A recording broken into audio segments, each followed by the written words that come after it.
Welcome back, tech friends. My name's Gareth. This is Tech Check. Today, as promised, I want to do an unboxing and an overview of this X670E motherboard, which is the hero from Asus.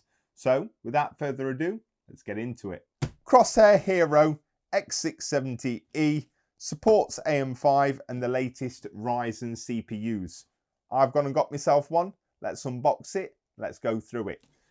I showed you a slight unboxing on the last video, and guys, it's absolutely stunning, this motherboard. Absolutely stunning. And that's one of the reasons why I splurged so much bloody money. Again, if you're interested and you've got the cash, I'll leave a link down in the description below. Just to point out, guys, this is not sponsored. It's paid for with my hard-earned cash, and obviously my thoughts and opinions are my own. So, I am a bit of a fanboy of Asus anyway, but hey ho, that's to my own detriment. Look how good looking this board is. It's insane. And primarily that's one of the reasons why I had the X570 Gaming E beforehand, and I always wished I'd gone for this motherboard or the X570 Dark Hero. What we're going to do is get it out, have a look at what comes in the box, and then I'll go around the actual connections, the VRMs, and talk about all the PCIe 5.0s and everything else that comes along with it, and give you guys a brief overview as well. So let's just get this out of the actual motherboard box. We'll put it on here and we'll come back to that in a second. The actual box is humongous, guys, compared to, let's look at the X570F. It is much thicker, much wider, and overall just a bit more beefier as well. Asus know how to do an unboxing. It's like, whoosh, there you go, have it. So what do we get inside?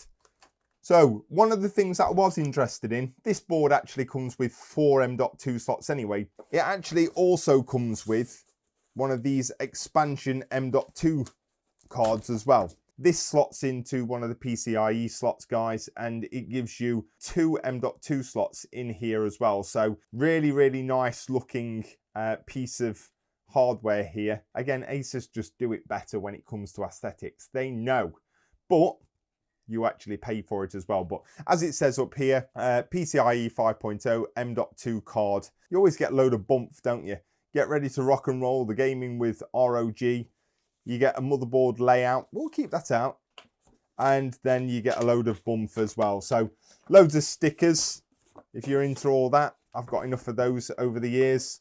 And then you also get a warranty and your user guide and manual as well. What's this side? Oh my lord. Plethora of everything. It comes with Wi-Fi 6E, and there is our antenna. Also comes with the ROG key band, whatever you want to call it as well. We get a load of SATA data cables. We get a graphics card holder. 4090s, could really do with one of those nowadays. So it's one of those low profile ones as well. That could be pretty good. What we have got here is we've got an RGB extension cable, our M.2 screws, 4 quick releases.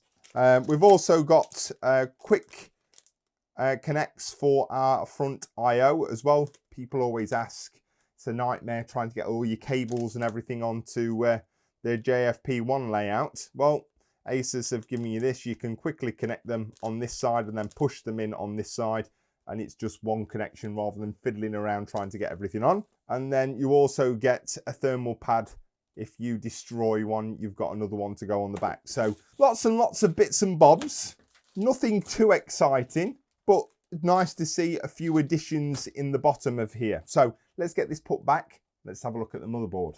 So as I said in the beginning, guys, they don't come much better looking as far as motherboards go than this one here. Yes, there's the Maximus Hero, but unless you're going to be spending the best part of £1,000, no one's going to be seeing that. So this is the next best thing. So as far as obviously up here goes, obviously this is one of the things that I really, really liked on the X570E. This takes it one step further, and this comes with the Polymo lighting across the chipset and the VRM in terms of lighting as well. So let's have a walk round in terms of the connections. and then I'll talk a little bit more in detail about the cooling, the connectivity, and so on and so forth. So taking a look up top here, we've got dual 8-pin EPS connectors. We've got a massive 18.2 power delivery up here on our VRMs, and these massive heat sinks, guys. So you're going to have no problems with regards to overclocking or anything like that. Our CPU fan, our optional fan, and then our AIO pump connections up here. So already we've got 3 4-pin connections. On the right hand side, we've got a 12 volt RGB connection, and then we've got our 5 volt RGB connection.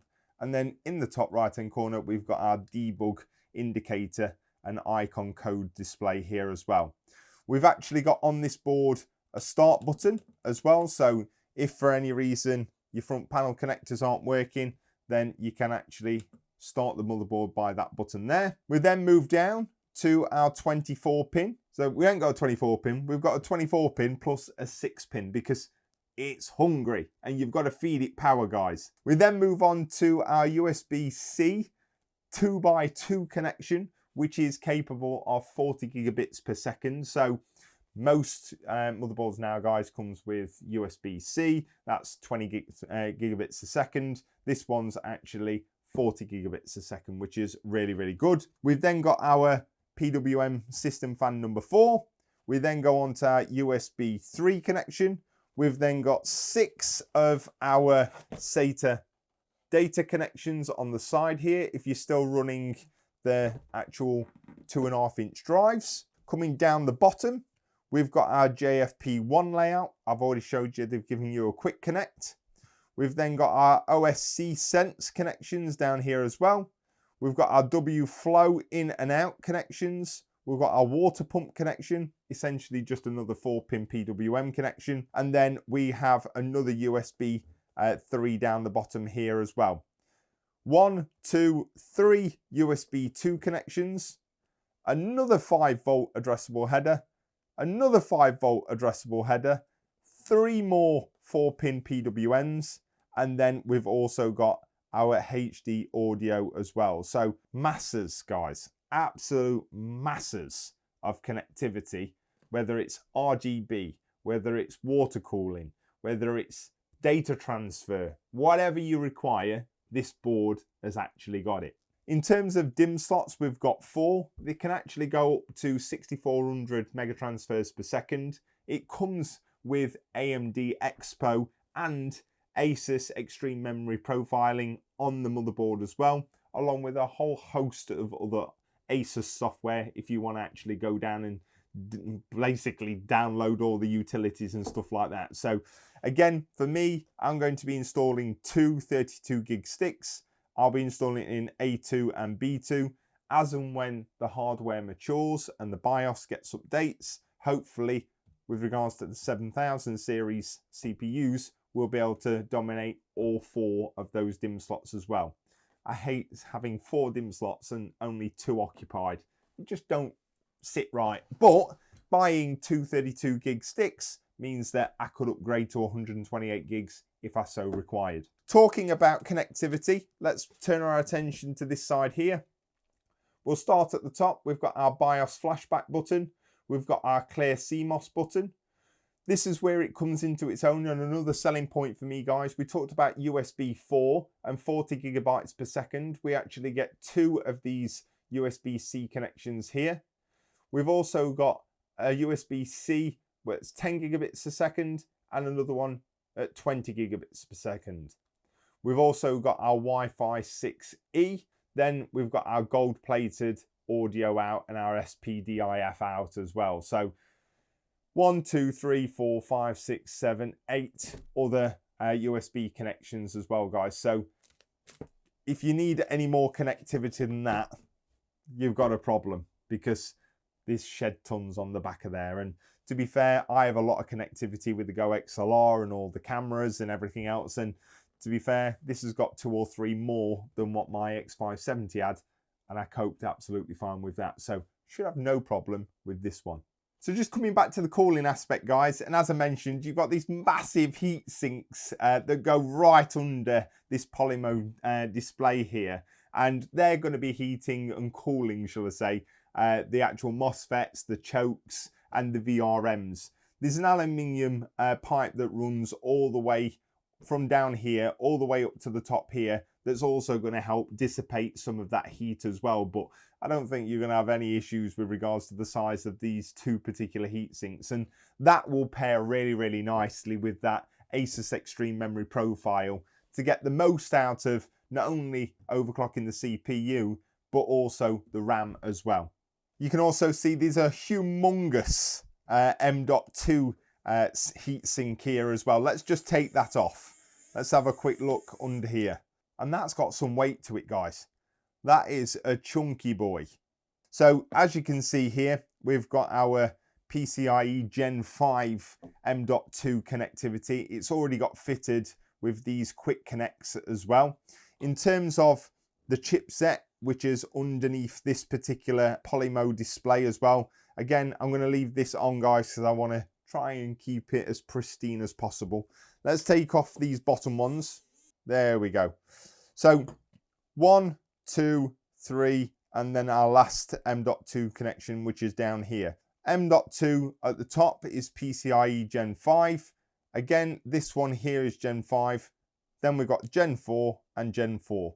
PCIe Gen 5 can do 16 gigabits per second, and then our PCIe Gen 4 ones can do 8 gigabits per second. So if that weren't enough for you guys, I showed you in the unboxing of this that it actually comes with an expansion card as well, where you can put an additional PCIe Gen 5 in one of these times 16 slots at the bottom as well. So you would have 1, 2, 3.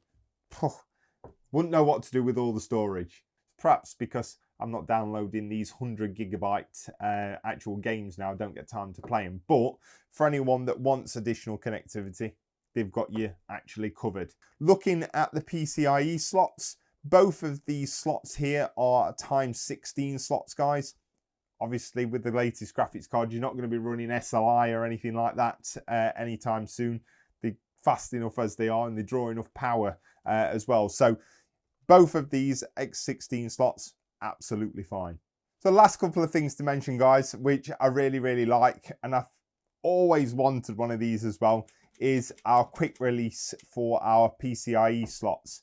How many times do you get your screwdriver in or a pencil down the back of your graphics card to push this little catch here?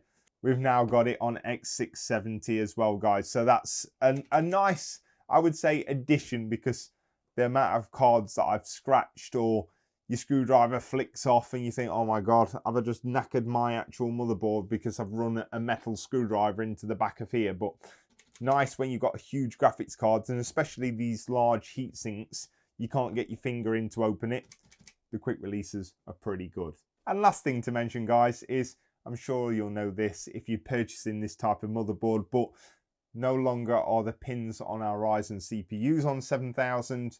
They're actually following the trend of Intel, and they're in the actual socket themselves. So when installing your CPU, don't just drop it in. Be mightily careful and ensure that when you are putting it back, you keep hold of your actual plastic part here so you can protect that motherboard and those pins inside. But overall, guys, I think it's an absolutely stunning motherboard. Am I happy paying 600 plus pounds for it? Yeah, I know. I didn't really want to pay £600. I would have felt much more happier if it was 350, but we all know that things have gone through the actual roof nowadays. So ultimately, with those USB 4.0s, USB 2x2 connections down here, we get all our usual fan connections and RGB connections, but we've got amazing power delivery, great heat dissipation in terms of the heat sinks, the VRMs over the MOSFETs and the chokes and things like that. Loads of indicators, lots and lots of connectivity down here, not to mention on the back as well. And guys, you tell me, is there many motherboards that are better looking than this one? I don't think so. But if you disagree, let me know down below in the comments. But I'm thoroughly happy with regards to my purchase. Again, thoughts and opinions on my own. I don't want to go massively into detail about it, guys, because it's more of just an overview, and there's plenty of actual detailed overviews of this actual motherboard, because it's a really nice one if you are picking one up. But guys, that's it from me. I'm going to go ahead, get this 5950X out of this system, 7950X3D in there with our new DDR5 RAM, and then get it back up and running so it can get back up on that shelf. I hope you've enjoyed the video, guys. If you're interested in picking one of these up, links will be down below in the description. Have a great weekend. Take it easy. All the very best.